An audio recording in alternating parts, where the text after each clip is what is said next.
Now, according to fresh polls, Kamala Harris is erasing Donald Trump's lead in the presidential race. A Fox News poll shows a statistical dead heat in the three battleground states of Pennsylvania, Michigan and Wisconsin, and Harris leads Trump by 6 percentage points in Minnesota.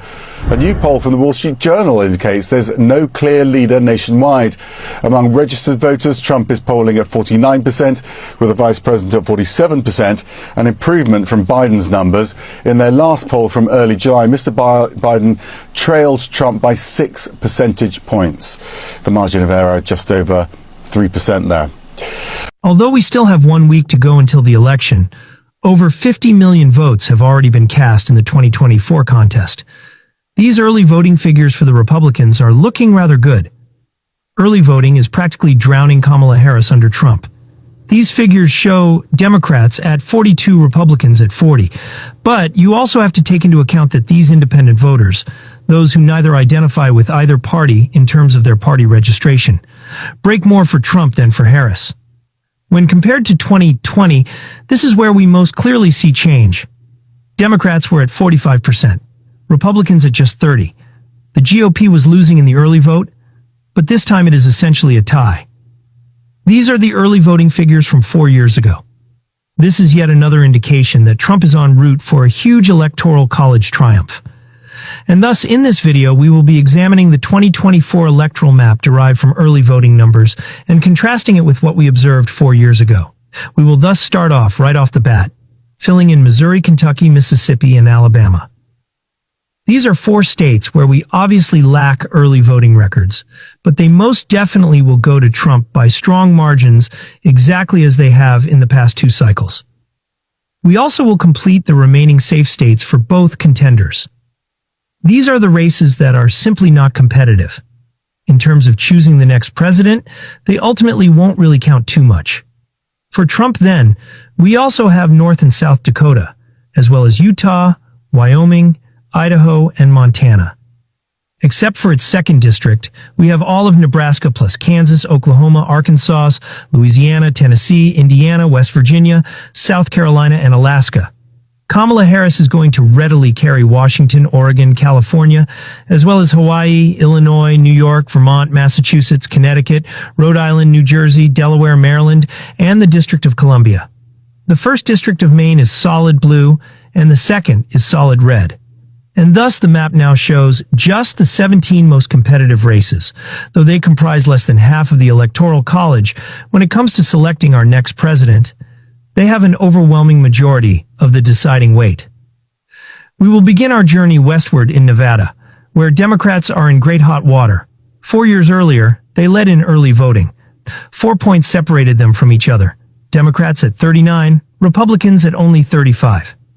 But these days, things have entirely changed. Right now, the GOP finds itself leading. At merely 35, they are 40% Democrats. We so moved from a Democrat plus 4 environment now to a Republican plus 5. On a map, Nevada will be lean Republican. Trump definitely will turn the state around. Since the early Obama era, Democrats have not really improved the silver state since the state has been trending right ever since in 2022. They chose a Republican governor who kicked a common Democrat from office in Arizona nearby. For the vice president, things remain unchanged. Joe Biden trailed just 3% in the early voting, 35% for Democrats, 38% for Republicans 4 years ago. With these figures, Biden also won Arizona by 0.3%, making history as the first Democrat to do so since 1996. Republicans have grown their lead, though, for 2024. Right now, they are just 35 and 42% Democrats. Additionally noteworthy is the fact that Republicans consistently cast more personal votes on Election Day. GOP turnout is going to rise significantly on November 5th. Moreover, it will be difficult for Democrats to catch up if their early voting lag by 7 points already. Arizona will hence also be lean Republican. Turning now to Colorado and New Mexico, Kamala Harris's situation just gets bad. 2 Democrats oversaw 4 years ago. Lead by 3 this time. And here Kamala Harris seems to be in good shape. Looking at the age breakdown, though, you will soon see she is really in a lot of trouble. In terms of age, the 65 in the overgroup is the most crucial voting bloc. They constantly break sharply in favor of the GOP and are always more active than younger voters. And review the early 2020 voting figures. In Colorado, 23% were 65 and over. That figure has exploded to 45 today. For Republicans, this is absolutely a benefit. And Colorado will become among the most competitive races in the nation if this trend keeps on. Not even going to be likely Harris. Biden actually scored 14 points to win Colorado. The vice president hardly will break 7 at all. On our map, it will show as lean blue. Things in New Mexico are rather similar. Democrats comprised 49% in 2020. This is 49% once more. And upon perusing these pages, you will find 2 graphs. Your attention should be on the bar displaying the actual vote count. These folks who merely asked for a ballot never really turned around to vote. And thus, depending just on party registration, it could seem as though Democrats are headed toward repeat victory in New Mexico. However, when you divide the voting by age, you will find that most of them fall into the 65 or above group. For Republicans, this is quite welcome news since just 42% of the early voting electorate in 2020 came from the 65 or over grouped. Furthermore, quite competitive will be New Mexico as well. Actually, on this map, it will be tilt blue. Republicans are not a good place down in Texas either. 4 years ago, they stood at 53%. Right now, they stand at 52%. Though this may seem like a minor drop-off, the age statistics show that the 65 and older group is at 36. Their count in 2020 was just 26. And this draws attention to yet another major problem for Kamala Harris. Courting younger voters has been one of her main tactics for electoral success, and they have simply not been showing up for her. 4 years ago, the 18 to 29 group had a 14%. Today, we only have 9. Although younger voters tilt strongly toward Democrats, the Democratic Party has no chance of winning this race if they are not showing up. Texas will thus essentially show on our map as absolutely pure red. Trump's biggest margin ever will help him to triumph in the Lone Star State. We are not going to discuss Georgia moving forward. Before headed to the Midwest, we will wrap up the Sun Belt. Georgia early voting in 2020 thus favored Republicans by 8%. They voted Republicans by 4 today. Not too much of a shift here. One other important thing you should keep in mind, though, is how drastically early in-person ballots differ from mail-in ballots. You can vote early in person during the days and weeks before Election Day. Mail-in ballots can, however, be sent in up to 2 months occasionally before November 5th. And thus, when you examine the figures, you have to take into account that Republicans strongly prefer voting early in person over voting by mail. Thus, as more and more people vote early in person, as Election Day approaches, these figures will only rise for Republicans. Mail-in ballots account for a great majority of the votes cast thus far in Georgia. These will greatly favor Democrats. And thus, Georgia offers more encouraging news for Republicans.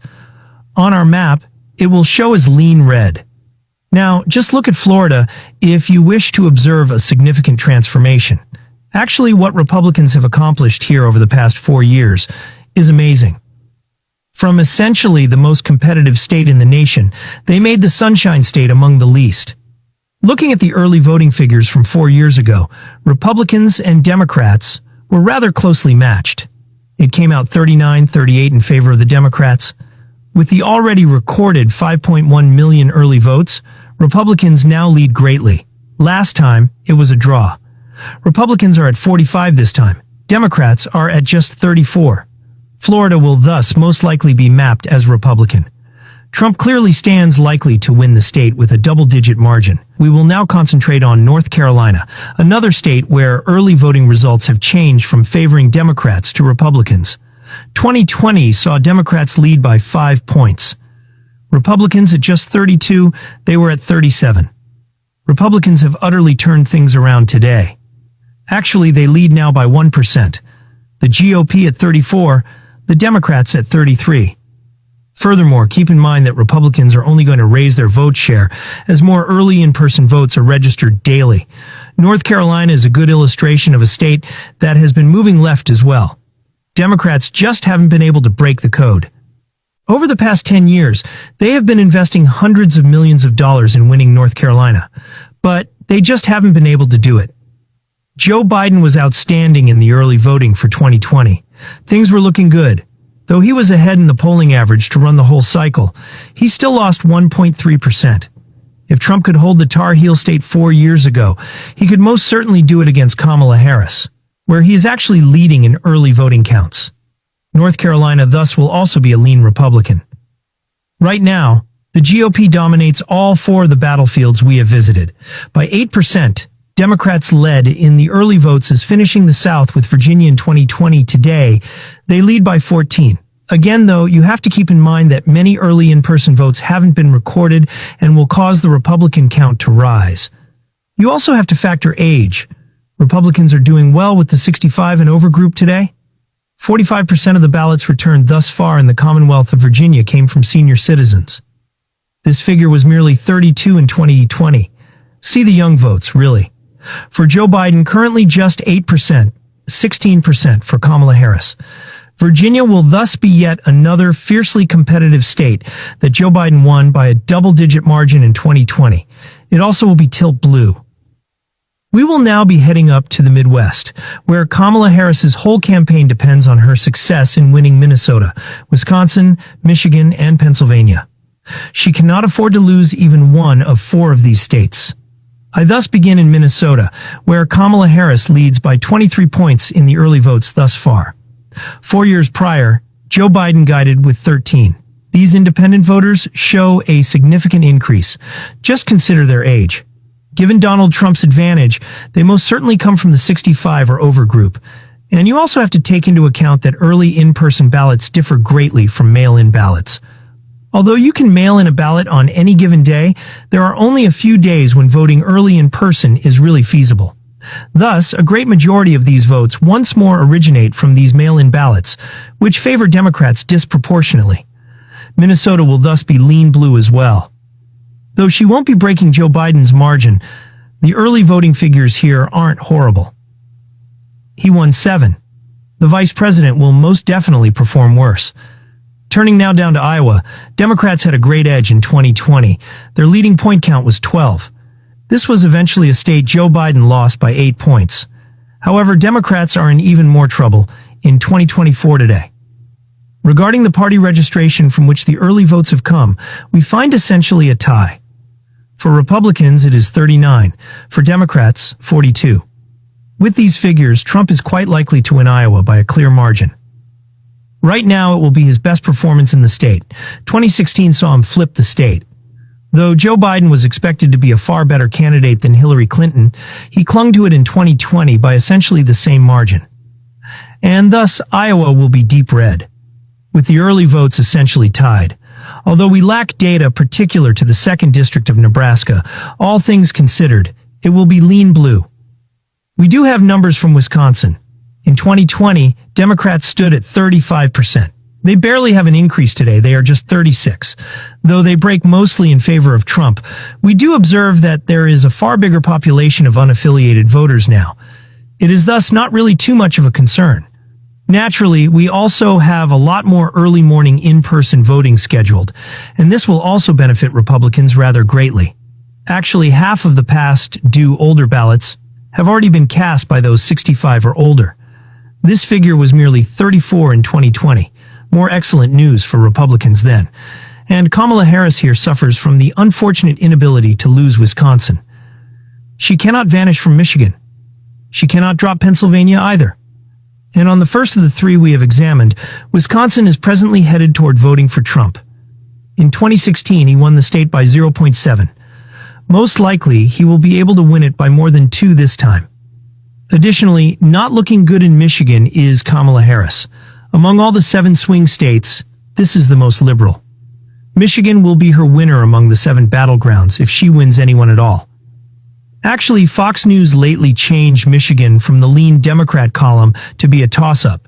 They also recently classified Arizona as lean Trump instead of tossing up. And so the former president is gaining all over the map. Not exception is Michigan. With the early return ballots in 2020, Democrats lagged 2 points. Democrats lead today by just 7 points, so a smaller margin than even what we observed in Wisconsin. By age, 53% are 65. And older, just 8% come from younger voters considering the 2020 figures. 13% fit the 18 to 29 range.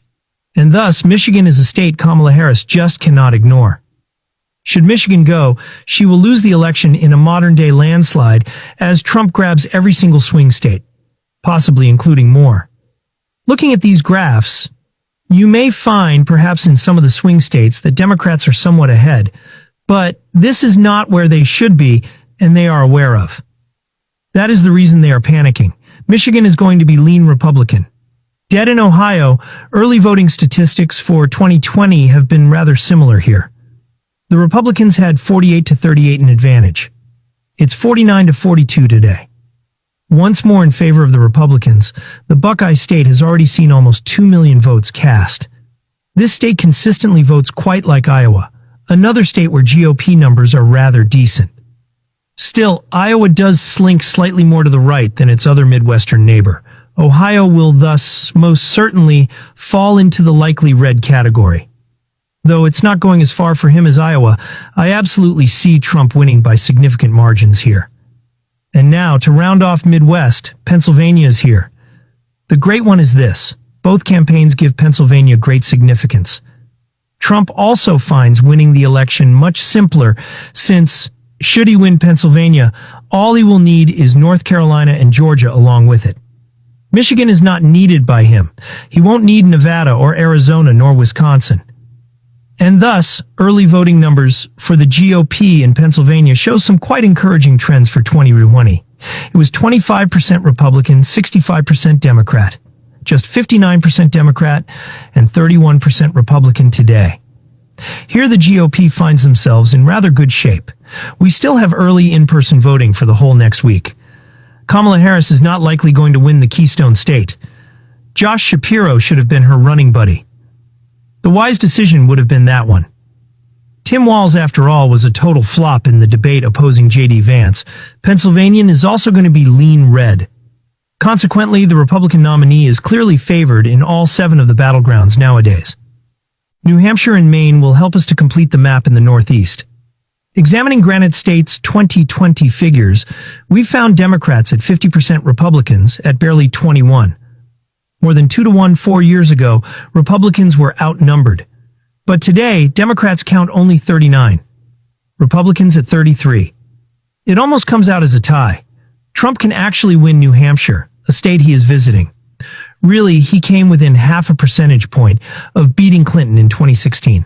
And so the state of New Hampshire will once more be tilt blue today. Though they certainly are cutting it close, Democrats are still preferred. Though Maine does not show such a striking change, Republicans have also improved here. Democrats 2 to 1, exactly 48 to 24, outnumber Republicans twofold in 2020. Still, they are ahead by just 17 points today. Republicans gained. Today, their count is 27. Democrats now barely score 44. And thus, Maine will be lean for Kamala Harris. And thus, more than 25% of the expected vote has already been cast as the 2024 election is under progress. At 42% Republicans, Democrats at just 40%. For Republicans, this is rather welcome news. These early voting totals, which match 2020, favored Biden by 15%. By 2020, the voting early and in-person differences between Democrats and Republicans were rather evident. And if those patterns held true, this is how the 2024 electoral map would show. Still, I do expect those trends to somewhat fade. At least proportionately, I observe more Democrats voting on Election Day and more Republicans voting early. Consequently, the GOP won't get as much of a boost as they would have from Election Day voting. We will thus gently alter this map here as well. States like Colorado and New Mexico will see Kamala Harris perform rather better. While Iowa and Texas are probably red, Virginia and New Hampshire could be moved into the lean blue columns. And maybe Nevada and Michigan also get rather more competitive. Still, there are no significant flips visible here. For Donald Trump, these early voting totals continue to be quite outstanding. The general agreement right now is that he is definitely on track to earn 312 electoral votes. He is headed to carry every single swing state. I really appreciate you looking at. Right now, make sure you enjoy, comment, and subscribe for more material like this heading up to the November election.